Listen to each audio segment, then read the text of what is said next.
Hi there. The question that I am answering is, looking back at my preliminary task, what do I feel I've learned in the progression from it to the full product? At the beginning of the course, I was to first make a school magazine from what I thought it would look like. It involved creating a cover page and a contents page. I did GCSE media, so I knew what the conventions were and techniques that were required in the process, for example, fireworks. When taking the photo shoot, I thought of the Muslim zine very carefully, which was for my school one, a student doing work, as this would fit the school genre and that it would appeal to students at school or sixth form.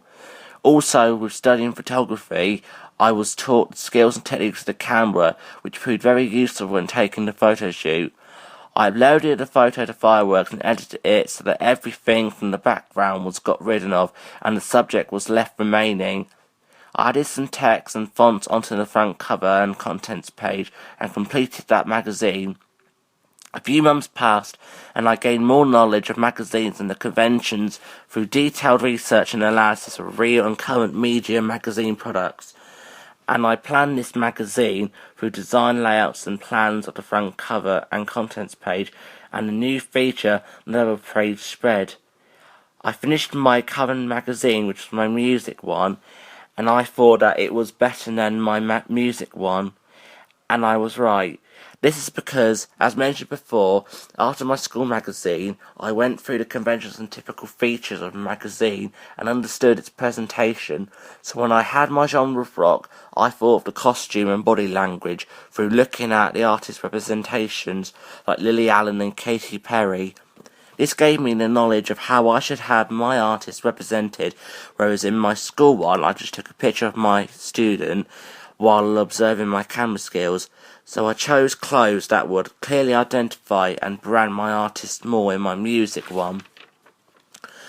When editing the photos from my product, I went closer in on the photo from my music one to get every right bit off so that it was more presentable and has no magic wand failures on it. But I knew that I still needed to improve my photo a bit to make it more professional. So in photography, I learned how to use and handle the software Photoshop.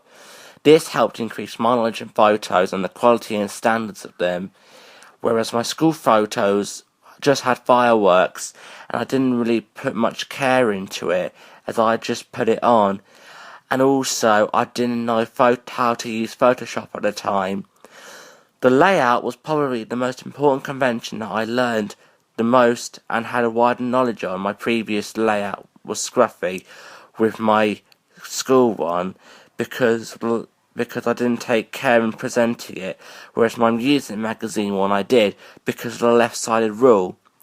It is where the important stuff was on the left-hand side of the page, so I learned the conventions of presentation on the cover page and was able to add more features in my magazine so that it would be included in my product. How I communicate the genre more is by using the costume and body language more effectively, whereas the school magazine does not show it, as a school magazine does not effective with the image, as there is no school background behind the image, so it doesn't show it much clearer. The fonts and texts I've improved on with my school magazine. I just chose different fonts for different features and just put them on.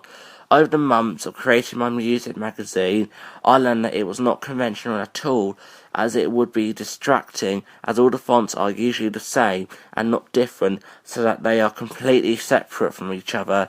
So I chose the fonts from my text and kept them the same for my music one, and also kept them in the colour scheme of black, red and purple to follow it, as my school one didn't, in a way, as it kind of had a mixture of different colours, so it divided them and it was very unclear.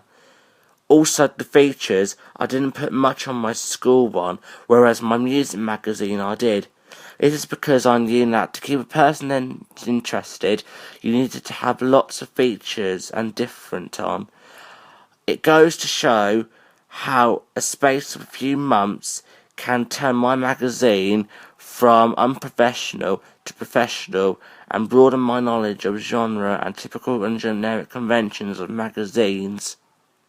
and also how my knowledge and depth of skills improved from my first magazine, so that I could create a realistic one that would be able to include the conventions and make it more appealing.